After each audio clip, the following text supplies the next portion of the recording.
تمشي ونار يمك. شنو هاي؟ السلام عليكم. السلام عليكم. لسه بالخير.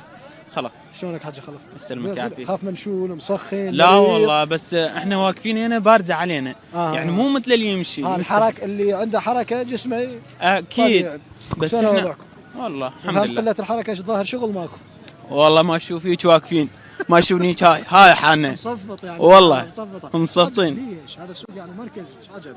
والله ما اعرف. هذا من جاء بدايه الشهر الواحد لحد الان سوق ماكو. يعني ما تطلع يوميتك. والله ما نطلع يوميتنا. الله وكيلك صار من بدايه الشهر الواحد على اساس 2025 المفروض كل سنه سوق وشتاء موسم شتوى. هسه موسم شتوى غير. المفروض الملابس الشتويه ما تبقى. باع شوف ظل على القلب والله. دور الماده البضاعه مشتريها وتريد بس تخلصها بس. عمي والله لا كيف يمشي لا كلاو يمشي كله هسه ميت. ماكو حركه بس ماكو شراء. عمي جايين يقضون وقت بروسنا.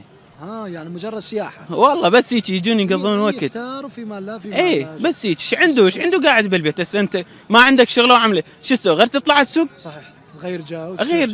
هاي كلها هيك. شنو السبب؟ والله ما اعرف. ماكو. اكثر شيء هسه انتم وضعيه السوق انه نقول نزل يا ايام. هو احنا كنا نقول نهايه الشهر ماكو سوق عادي انت قبلها.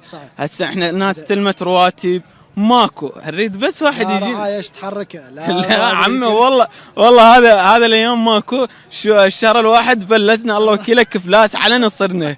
والله ما ظل ولا الف. يعطيك الصحه. الله يسلمك. راتب رعايه انت لو ما عندك؟ كل شيء ما عند السماء والطارق. ليش ما مقدم؟ قدمت. ايه ايش قد عندك اطفال متزوج؟ انا متزوج. عندك اطفال؟ عندي طفل. الله يحفظه. الله يسلمك. من ايش وقت قدمت؟ تقريبا بال 2022 يمكن. صار لك بالسنتين. اي بال 2022. عجب ما طلعت الاسماء. والله قسمه ماكو. الحمد لله والشكر. واسطات ماكو. هي واسطه ماكو. واسطه ماكو اخوي. من توسط المنو يم تروح. والله هي صفه لانه يمضحها. والله والذال هذا اللي يدق شو اسمه شتافي هذا رايح. ايه عاشت من وين